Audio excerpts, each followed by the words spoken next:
তো দর্শক শ্রোতা মণ্ডলী আসসালামু আলাইকুম। তো আমার পাশে যাকে দেখছেন উনি হয়েছে আমার মামু।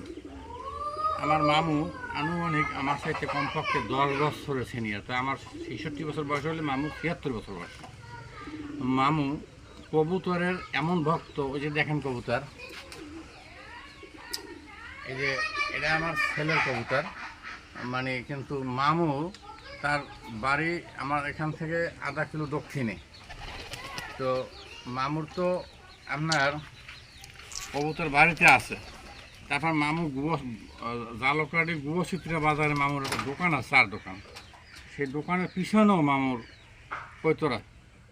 মামু আজ মনে হয় যে আনুমানিক প্রায় 50 বছর ধরে কবুতর পালেন না মামু? বেশি।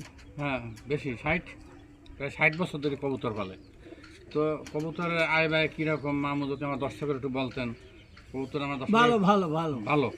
তো দর্শক শুনলেন, কবুতর পালন করলে একদিকে যেমন ঠিকমতো ফল করলে ভালো। আচ্ছা আচ্ছা, মানে কবুতর পালন করলে একদিকে যেমন আপনার পরিবারের মাংসের চাহিদা পূরণ হবে, অন্যদিকে মাঝে মাঝে ছাও বিক্রি করে, বাচ্চা বিক্রি করে কিছু টাকাও ইনকাম হবে।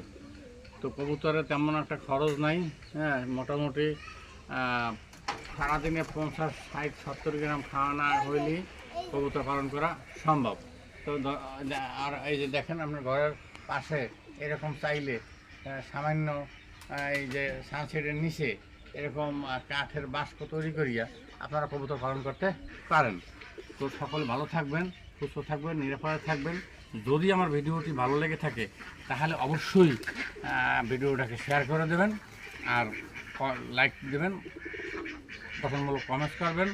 সকলে ভালো থাকবেন, সুস্থ থাকবেন, নিরাপদে থাকবেন। আবার দেখা হবে অন্য কোনো ভিডিওতে। সে পর্যন্ত আমার চ্যানেলের সাথে থাকবেন।